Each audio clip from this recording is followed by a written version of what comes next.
नमस्कार मित्रांनो, पिंगा ग पुरी पिंगा या मालिकेच्या आजच्या भागात आपण बघणार आहोत.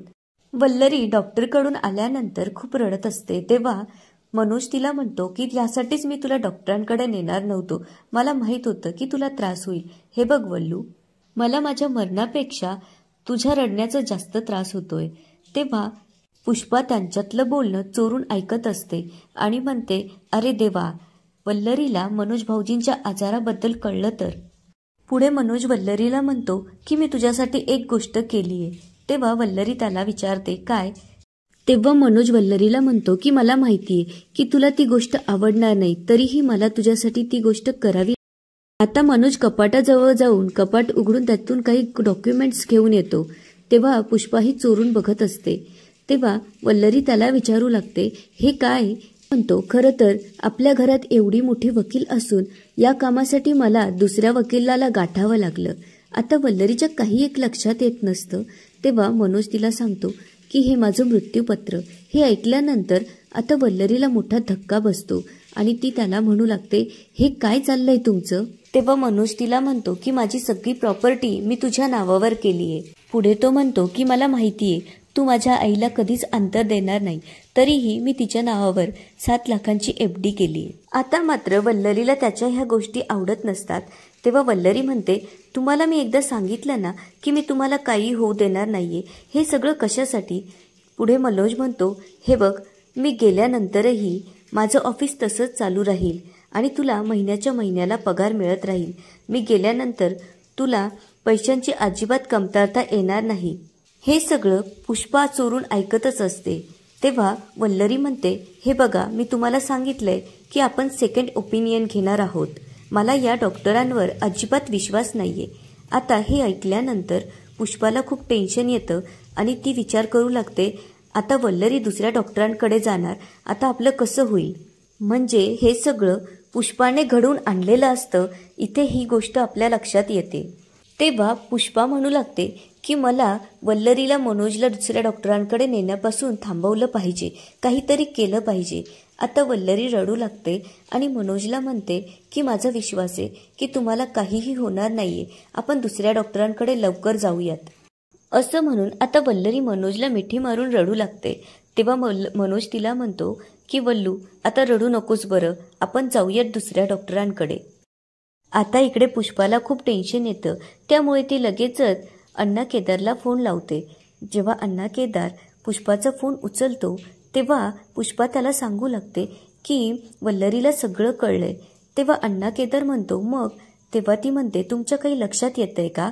तिला मनोज भाऊजींच्या आजाराबद्दल कळलंय. त्यामुळे वल्लरी आता मनोज भाऊजींना दुसऱ्या डॉक्टरांकडे घेऊन जाणार आहे. तुम्हाला समजतंय का.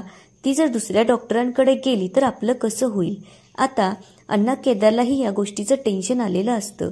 तेव्हा तो तिला म्हणतो की तू काळजी करू नकोस. आता बघच अण्णा केदार या नवरात्रीला काय खेळ खेळतो ते. आणि असं म्हणून अण्णा केदार आता फोन कट करतो. तेव्हा पुष्पा विचार करू लागते, आता हा नेमकं करणार काय. हे न सांगताच फोन ठेवला. आता इकडे अजित रेडी झाल्यानंतर प्रेरणाला आवाज देऊ लागतो. तेव्हा प्रेरणा म्हणते, हो हो आलेच. आता प्रेरणा जेव्हा समोर येते तेव्हा अजित तिला म्हणतो की साडीत खूप सुंदर दिसते. तेव्हा प्रेरणाही अजितला म्हणते की नाईस टी-शर्ट. तेव्हा अजित प्रेरणाला म्हणतो की तुला एक गोष्ट माहितीये का, तुझ्या आत एक खोडकर मूल दडलंय. तेव्हा प्रेरणाला या गोष्टीचं आश्चर्य वाटू लागतं आणि ती विचारते म्हणजे. तेव्हा अजित म्हणतो, बघ ना, आपण वल्लरीच्या घरी जाणारच होतो, तरीही तू तिला सांगितलं की आम्हाला जमणार नाही. तेव्हा प्रेरणा म्हणू लागते की याला खोडकरपणा नाही तर सरप्राईज देणं असं म्हणतात. आपण जर अचानक तिच्याकडे गेलो तर ती किती खुश होईल. किती दिवस झाले वल्लरीला मी हसताना बघितलं नाहीये. तेव्हा अजित म्हणू लागतो, आणि हो, मी पण मनोजला तिची माफी मागायला लावणार आहे, कारण त्यांच्यातला प्रॉब्लेम अजूनही सॉर्ट आउट झालेला नाहीये.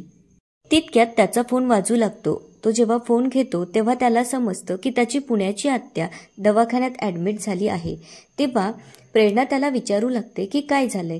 तेव्हा तो तिला सांगू लागतो की तुला माहितीये ना, माझी पुण्याची नलू आत्या, ती बाथरूममध्ये पाय घसरून पडली, त्यामुळे तिच्या डोक्याला मार लागलाय. तिला ऍडमिट केलंय आणि तुला तर माहितीये तिने मला मुलासारखा जीव लावलाय, त्यामुळे मला तिथे जावं लागणार आहे. तेव्हा प्रेरणा म्हणते, अरे बापरे, हे तर खूपच वाईट झालं, चल आपण दोघंही जाऊयात.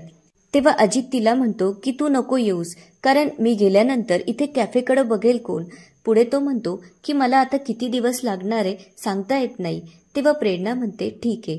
पुढे तो म्हणतो, आपण वल्लरीकडे जायला निघालो होतो ना, तर आता एक काम कर, तू तिच्याकडे जाऊन ये. तेव्हा प्रेरणा म्हणते की मी आता ही बातमी ऐकल्यानंतर आज माझा मूड नाहीये, त्यामुळे मी तिच्याकडे उद्या जाईन. आता इकडे वल्लरी पूजेची तयारी करत असते तेव्हा तेजाही तिथे आलेली असते. वल्लरीची सासू इंदुमती पुष्पाला आवाज देत आरतीची थाळी घेऊन ये असं म्हणते. आता पुष्पा आरतीसाठी थाळी घेऊन येते आणि सगळेजण आरती म्हणू लागतात.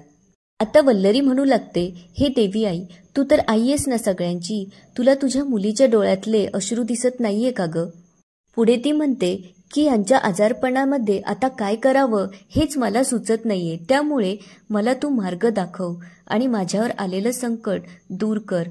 असं म्हणून ती म्हणते की आता मला कौल दे आई, आणि देवी आई तिला कौल देते. आता वल्लरी खूप खुश होते. इकडे डोरबेल वाजल्यामुळे प्रेरणा दरवाजा उघडत म्हणते, एवढ्या रात्री कोण आलं असेल? तेव्हा समोर रघु उभा असतो. त्याला बघून प्रेरणा विचारू लागते, अरे रघु, एवढ्या रात्री? तेव्हा तो म्हणतो की अजित सरांनी तुमच्यासाठी हे पार्सल दिलंय. तेव्हा प्रेरणा म्हणते की कशासाठी? तेव्हा तो म्हणतो माहीत नाही. तेव्हा प्रेरणा म्हणते, अजितलाही काय करावं, मी स्वयंपाक करणारच होते की. तेव्हा ती रघुला म्हणते की तू 2 मिनिट थांब, मी अजितशी फोनवर बोलते. आता प्रेरणा अजितला फोन लावू लागते, पण इकडे रघुला घाम फुटतो. पण अजितचा फोन न लागल्यामुळे प्रेरणा विचार करू लागते की तो ट्रॅव्हलिंगमध्ये असेल, त्यामुळे तिकडे नेटवर्क नसेल. आता इकडे रघु खूप घाबरलेला असतो. तेव्हा प्रेरणा त्याला म्हणू लागते, बघ तुझ्या अजित सरांचा फोनच लागत नाही. तेव्हा रघुच्या जीवात जीव येतो. आता प्रेरणा त्याला विचारते की तू जेवण केलंस का? त्यावर तो म्हणतो नाही. तेव्हा ती म्हणते की चल आपण दोघंही जेवण करूया. तेव्हा रघु म्हणतो की नाही, मला कॅफेमध्ये खूप काम आहे आणि मला कॅफे बंदही करायचा आहे, त्यामुळे मी तिकडे जाऊन जेवीन. असं म्हणून आता रघु प्रेरणाला पार्सल देऊन तिथून निघून जातो. आता रघु जेव्हा बाहेर येतो तेव्हा फोन करून सांगू लागतो की काम झालंय, पण एक लक्षात ठेवा, यामध्ये माझं नाव येता कामा नाही. पुढे तो म्हणतो, तुम्ही अजिबातच काळजी करू नका, जेव्हा हे अन्न प्रेरणाच्या पोटात जाईल तेव्हा तिचं काम झालेलं असेल. आणि याच ठिकाणी आजचा एपिसोड संपतो. आता पुढे काय होणार ते बघूया उद्याच्या भागात. धन्यवाद.